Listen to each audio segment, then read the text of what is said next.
why not Aaron Rodgers in Vegas? Why Jimmy G? And then assuming they're going to draft a 7th overall pick quarterback, or Jimmy G's arrival means no. I mean, walk me through the Raiders' decision-making process. So I know I've used this analogy with you a lot, Rich, and I'm going to wear it out again. But like, it's the Alex Smith and Kansas City analogy, right? Like, where the Chiefs brought in Alex Smith in 2013, not thinking he's going to be the quarterback for the next 10 years, but it gave them somebody that they thought they could win with, right? And somebody who would allow them to keep their options open at the position, and somebody that would allow them to build a contender, you know?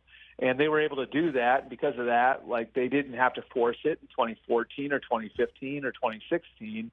And then eventually they found a guy they really loved, and Patrick Mahomes went all in on him. And by the time Patrick Mahomes got there was a fully formed team waiting for him, which, you know, created a great situation for Mahomes to develop in. That was the idea the Raiders had with Derek Carr last year, and doing the extension with him didn't work out.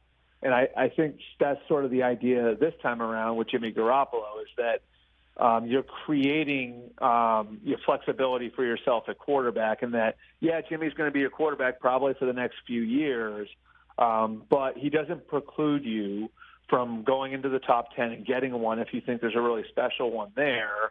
And in the meantime, you don't have to overextend to get one that you might like but not love.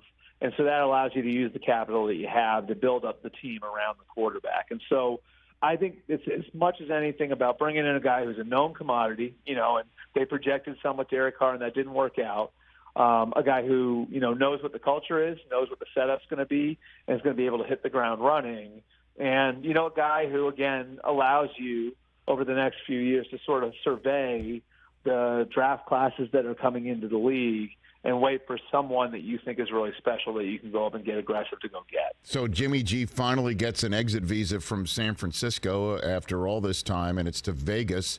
And then on that day, the Niners agree to terms with Sam Darnold, who obviously wasn't going to get a gig in Carolina, starting gig there, with them moving all the way up to the 1st overall selection in the draft. What do you make of the Darnold acquisition by San Francisco?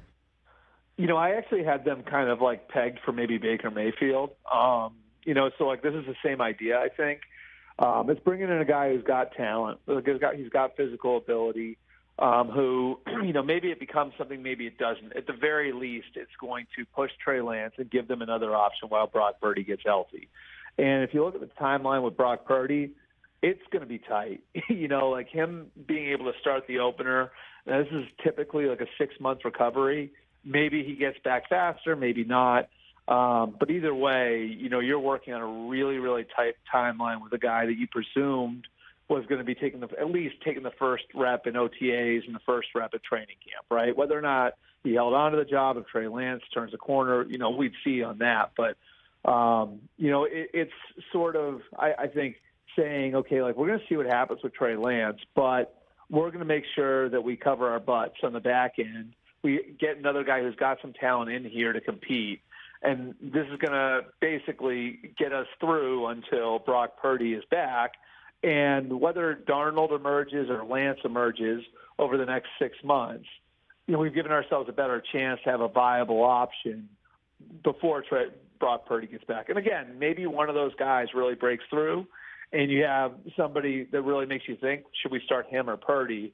You know, but at any rate, like at a relatively cheap rate, you're giving yourself the chance to have multiple shots at getting the quarterback position right, and you're doing it at a price point that allows you to go out and get a Javon Hargrave on the free agent market too. Catch the Rich Eisen Show every single day on the Roku channel, 12 to 3 Eastern, for free.